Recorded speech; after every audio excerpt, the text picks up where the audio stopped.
Now we will see how to form the past participle of the other verbs.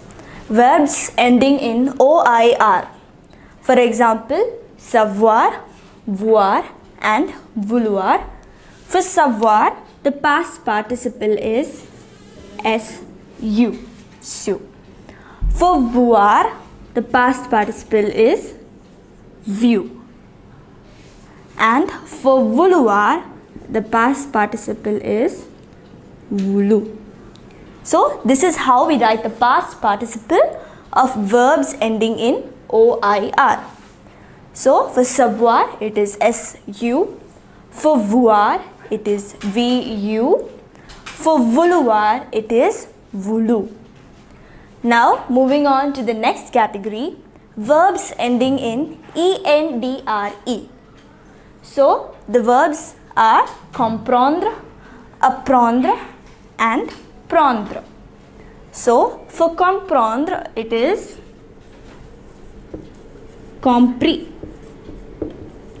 So we remove ENDRE and add IS, compris. So similarly for apprendre it is appris.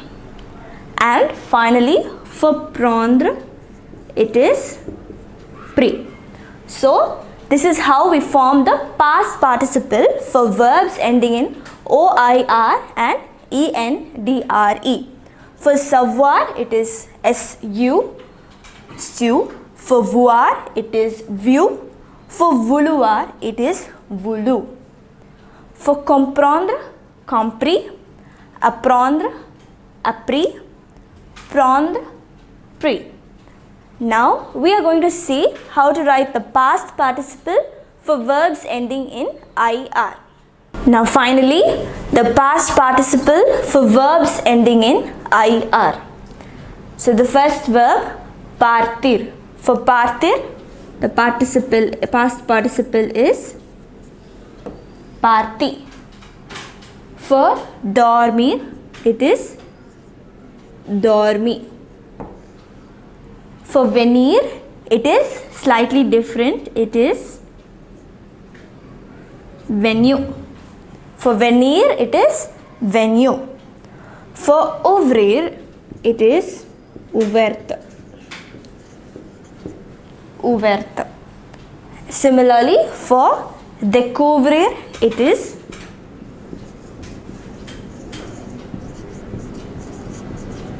découverte. So this is how we write the past participle for the verbs ending in IR.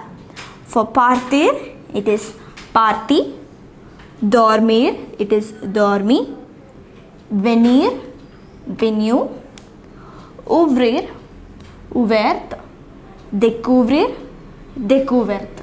So this is how we write the past participle. Now that we know how to write the past participle for most of the verbs, we can try solving some exercises. So you know the rules. Avoir plus the past participle or être plus the past participle. And where do we use être? When the verb is a verb of motion like partir, etc. So these are the rules for writing passé composé.